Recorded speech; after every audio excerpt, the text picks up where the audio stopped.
In the last 3 decades of the 20th century, a new image of human community had emerged, one of humanity on its home base, the Earth.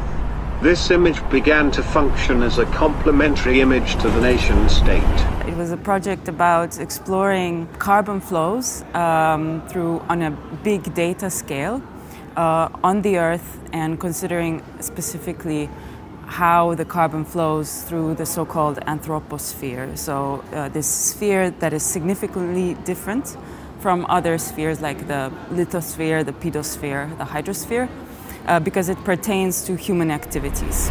So, who the is this anthropos of the anthroposphere? Through recent years, the term Anthropocene as a geological period defined by human activities has been widely adopted, yet the spatial dimension of human pressure on the environment described as anthroposphere remains in highly limited use. So we show the visualization of this data, where we show the way carbon literally flows, where it enters human society, so with oil drilling and mining, and then how it travels with shipping and pipelines, where it's burned in the power plants, and then where electricity is used, and where are the carbon emissions that they go into the atmosphere.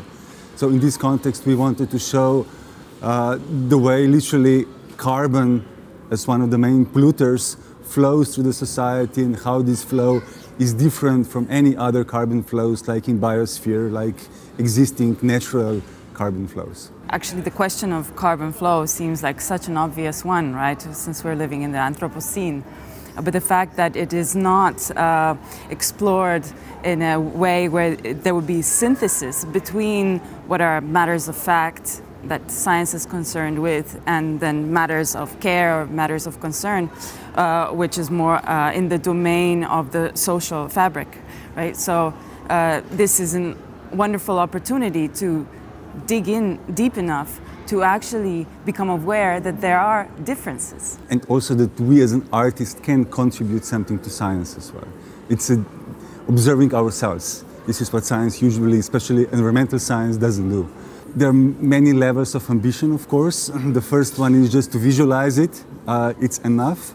But the next step would also be to understand what's your local impact on the carbon index. But that's, yeah, ambition. With an ambition to affect the spectators to become environmental. If we seek to become ecological, we need to become the environment.